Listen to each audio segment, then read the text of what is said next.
Welcome to another Wichita Toy Train Club review. I'm Zachariah. Behind the camera we have Chris. And today we're looking at the Lionel Vision Line 4884 Big Boy number 4014. So before we go into detail on this model, we're going to go through a little bit of history on the real Big Boy. Union Pacific ordered these back in 1941 and ordered 20, numbered from 4,000 to 4019. And then ordered another 5 in 1944, making a total of 25 Big Boys. Big Boy was considered a 4884 articulated type steam locomotive, and what that means is up here on the front of the pilot we have 4 pilot wheels, 8 drive wheels, another 8 drive wheels, and 4 wheels here on the trailing truck. So in that case this was designated as a 4884. And articulated, meaning the front engine was completely loose from the rest of the frame. So this whole front engine is able to move on an articulation point underneath the boiler. So now going into Lionel's version of the Big Boy.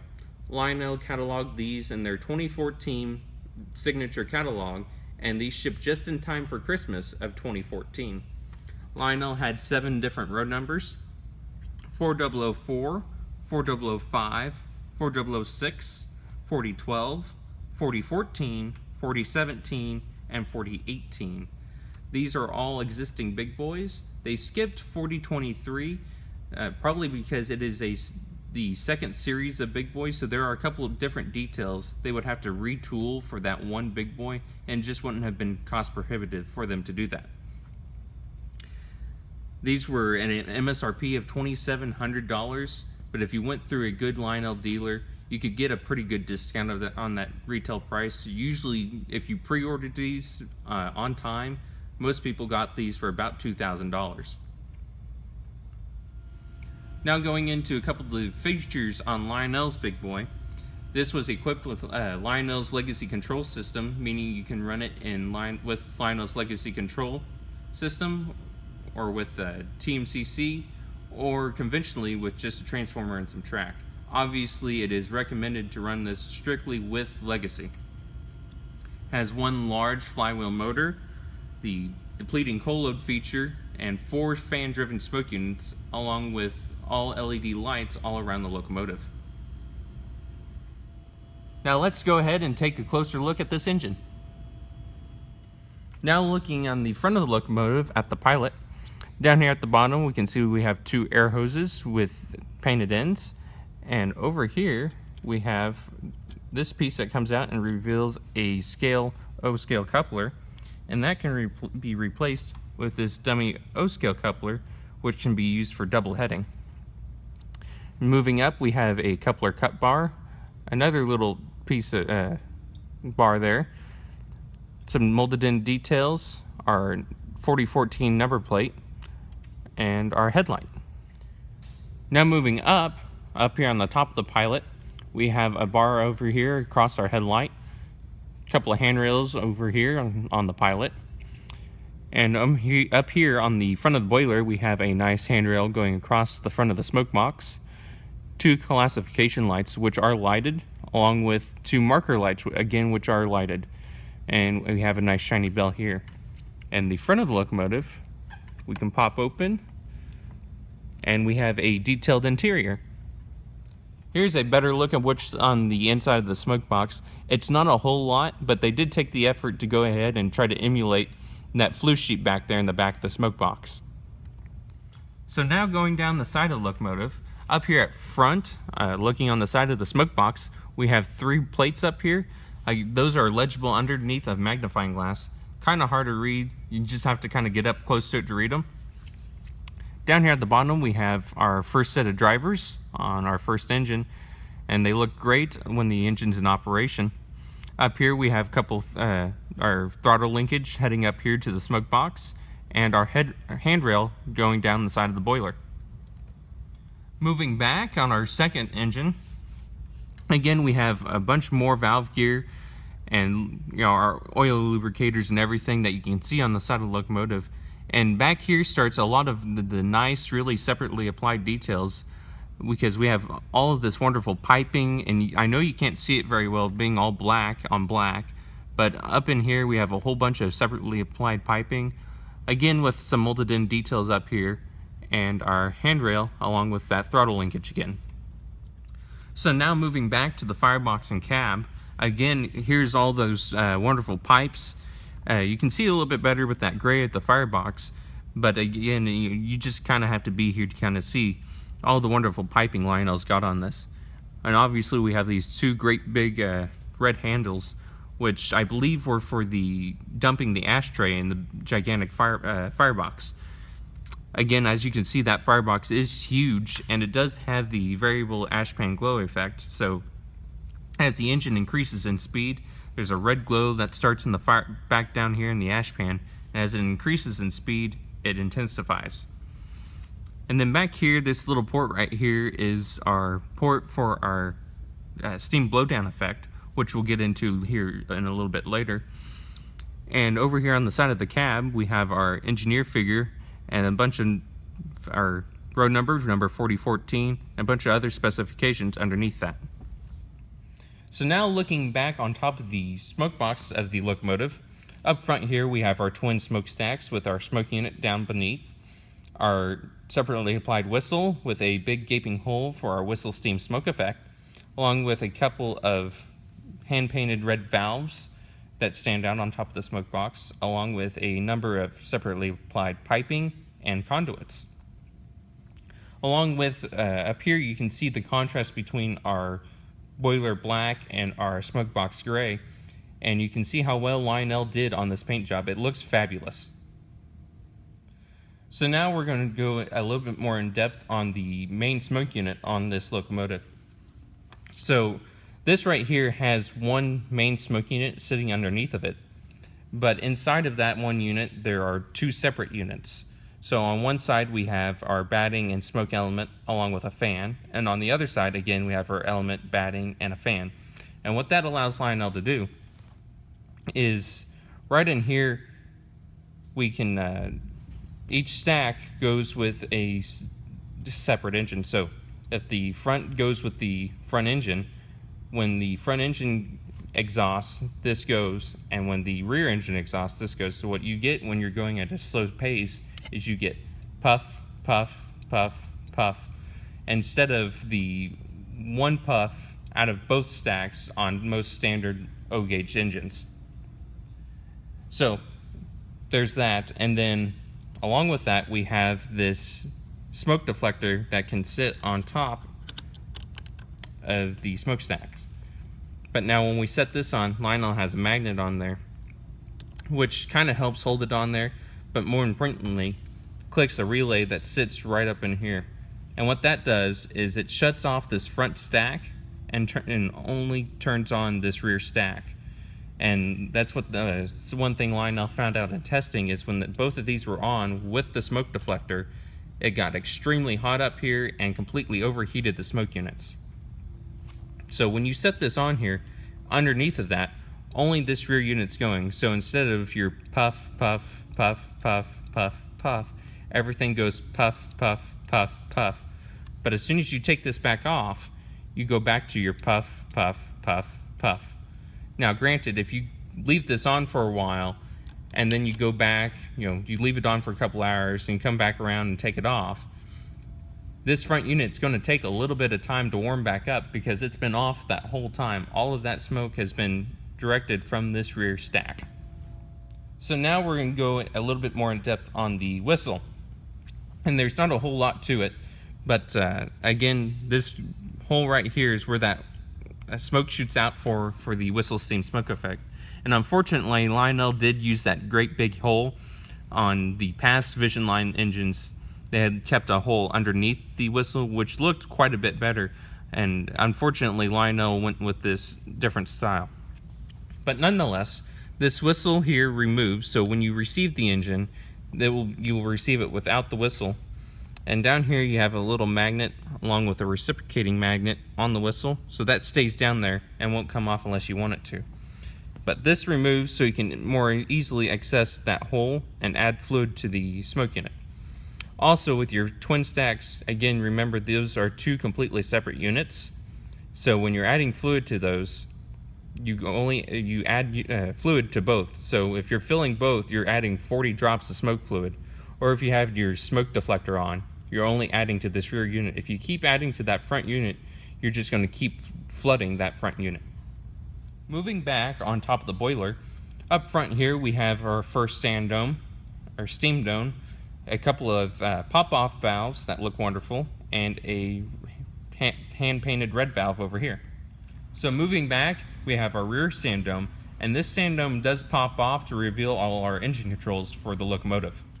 So now I have that sand dome popped off, and on the bottom of it, you can see we have this O-ring and port over here, and that fits down in our hole, and that'll keep that smoke and fluid to keep from coming up out of that hole. Along with, you can see there's two magnets here which hold that sand dome on and won't come off unless you want it to. Moving to our engine controls, up top here we have our program run switch, Odyssey 2 speed control on off switch, our main smoke unit on off switch, our whistle unit smoke on off switch, and our blowdown unit smoke on off switch. And right here we have our master volume pod for the speaker inside the engine. So right here, again, we have that fill port for the blowdown unit. And this actually sits at a really shallow angle, because that smoke unit actually sits down back up over here towards the rear of the locomotive. And with that, you want to add fluid to that extremely slowly, so you're not bypassing the unit and going right into the tubing to your two blowdown ports. So now moving back towards the above the firebox and the cab, again we have a number of molded in details back over around in here. And one of the most noticeable things is something that's not there. Right here should be sitting a dynamo. Lionel did not add that detail. Why, really don't know. Most engines have that dynamo feature on there. If you go to any other scale big boy, it will have that dynamo there. But for some odd reason, Lionel had overlooked that, so that is one downfall of this engine. But moving back, on top of the cab, we have this cab vent roof that pops up. So now we're looking onto the inside of the cab of the locomotive, and as you can see just by a quick glance, it is a wonderfully detailed cab interior. Up top, you can see our simulated wood that's been painted green. Inside the cab, on the floor, we have our safety tread. There's two crew figures, our engineer on the right and our fireman on the left. And you can see a number of different hand-painted details on the back head of the boiler. And unfortunately, you can't see everything in there. The whole inside, the walls and everything's been painted green, but it's a wonderfully detailed cab interior. So now this angle gives you a better view of the wall to see the other sides of the green interior. And along with that, you can see our beige curtains that sit over here. Those are just casted into the side of the cab, but they're there and they've been painted very nicely. Now looking on the front of the tender, up front here we have our tender connection from the wireless drawbar, a couple of hand-painted red valves down here, our platform, and up here we have our coal doors, and Lionel has those sprung to where they open and close. So if you press those top ones, the whole door opens. If you press the bottoms, only the bottom opens. But those are again sprung. So here's a quick view of the gap in between the engine and the tender. It's really not that bad for O scale, but what really helps though is this drop plate Lionel has right here. That does have safety tread on it, but that kind of helps bring them together. Down here you can see our wireless tether, and you can kind of see it up in there. But back up in there we have a little cylinder, and that's actually the auger detail Lionel has for the mechanical auger that fed the coal into the fire. So now looking on the side of the tender, there's not a whole lot going on here, but it's still a very nice looking tender. Up here in the top far corner, we again have another builder's plate up there, a There's a toolbox down here. It says fire hose only. Our great looking Union Pacific lettering. All of our wheels and axles from the centipede style tender. And again, there's another little builder's plate sitting back here, and there's a couple separately applied piping along the bottom side. Now looking on top of the tender, up front here we have our coal load, and on most high-end Lionel and MTH steam locomotives, this would be a load of real coal. But on this model, it has the depleting coal load, so this is actually rubber. It's actually kind of hard to tell, but it is a rubber. And we'll go a little bit more in depth on that here in a little bit. Back here we have 3 water hatches. Each one opens. This one has nothing under it. This one has our coal load on-off switch. And back here, kind of hard to see, but back here we have our volume pod for the tender. So now looking on the back of the tender, up here we have our auxiliary backup light, which comes on when the engine gets power. 2 rear marker lights, our backup light, our nice crisp UP 4014 on the back, and down here we have a couple of specifications: 25,000 gallons of water, and one other thing, along with our big O-scale electrocoupler, which can be fired from the Legacy or TMCC remote. So now I got the engine flipped over so we can see the underside, and now you can kind of see how Lionel did that articulation point a little bit better. But see how that kind of moves completely free. But anyway, as you can see, we have 4 center rail pickup rollers for a good solid electrical contact, along with all of our drive gear and drivetrain down here. And one of the biggest things, especially something this big and high end, you always want to make sure you keep this thing oiled. So that's going to be a matter of taking your oil and getting down in here, down with the bushings and all the side rods, keeping all that oiled to make sure it has a long lasting life. Down here you can kind of see the Vision Line serial number that sits down here, and that's on every Vision Line item. So you'll always have a serial number on any Vision Line item. Something that's also kind of neat just to point out is your motor sits back here, and what that does is you have a drive shaft that runs up here to this first gearbox. You can see the hump here, and as you can see, that hump is right here, or that drivetrain comes right here to this axle. Well, one of the weird things is this isn't your rear driver with the traction tire, so your side rods actually do help move your power back to your traction tires. And again, this engine does have 4 traction tires. But after it leaves, that drive shaft leaves here, it goes up here to this front axle. And again, it does the same thing. Comes into this axle, but has to go through your side rods to come back here to the rear axle, along with your flanges and your traction tires. So now I've flipped over the tender, and we're looking at the underside of the tender. Up here we have our front truck, which is free spinning, so that allows it to lead it into curves. Back here you have our rigid axles, along with 2 center rail pickup rollers with for a good electrical contact. And down in here you can see a printed circuit board.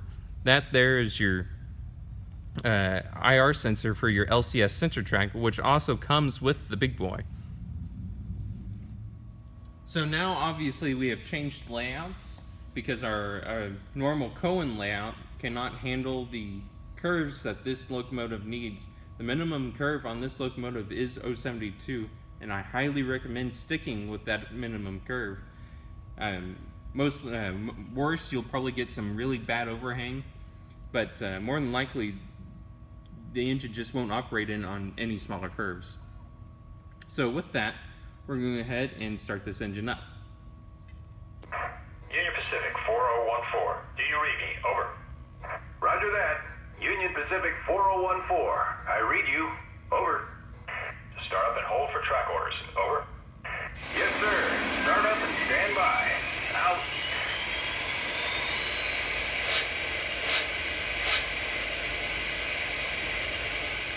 Now we're going to go through the sounds on the locomotive. And as you could tell from the startup sequence, because this is a Vision Line item, this has road specific and road number specific crew talk. So let's listen to the whistle.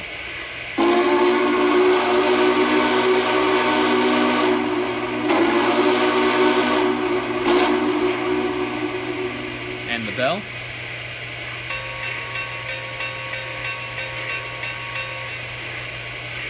And they got some crew talk. This is Union Pacific 4014. I'm made up. Am I cleared to the outbound? Over.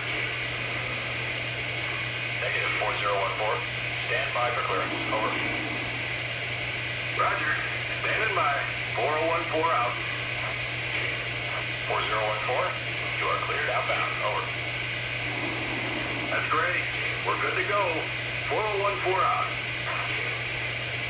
Here's a close-up shot of the whistle, and we got a piece of black foam behind it so you can see it a little bit better on the video.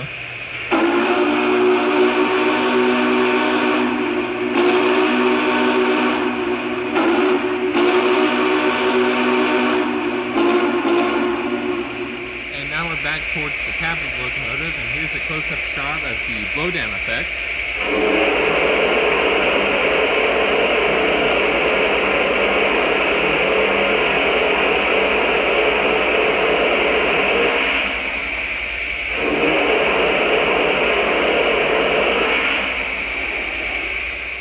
Back here on the tender, and I'm going to go through a quick demo on the depleting coal load. So as you run this engine normally around the layout, as time goes on, depending on the labor you have the train brake set at on the locomotive and how much you increase and decrease your speed and everything, this coal load will slowly deplete. But for demonstration's sake, Lionel has a demo mode programmed inside of it, so I'll just hold down brake and it'll quickly deplete the coal load.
So now we've hit rock bottom, and just for a little bit of comparison, here's my pinky finger, and you can see there's actually quite a bit of depth on how far that coal went down. Now I said that was going to be fast. That wasn't in reality that fast, but considering it is extremely low geared to do this really slow, that was quite fast. So now we're going to go ahead and refill the coal.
So now we've filled the coal, and since it's back here at the tender, we can go ahead and also top off the water.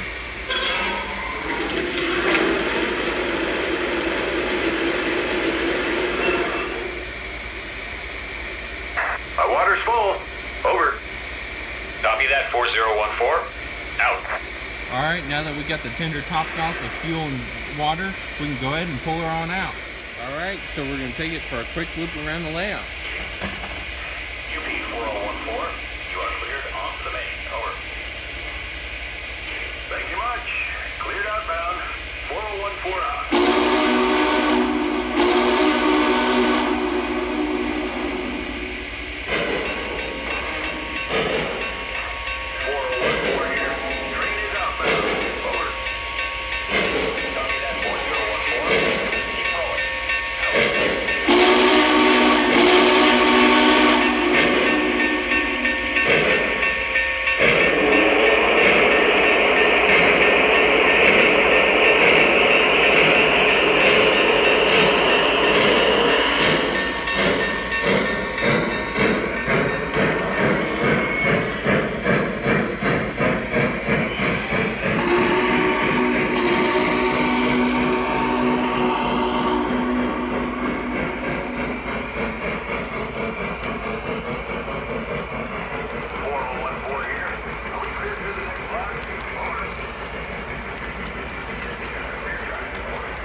dispatcher. 4014 here. Stopped and ready for another run. Over. Copy that, 4014. You're on schedule. Hold for new orders. Out. Going to sign the register book, dispatcher. 4014 out. Alright, this concludes our review of the Lionel Vision Line Union Pacific 4884 Big Boy. Remember to like us on Facebook and subscribe to us on YouTube. Thanks for watching.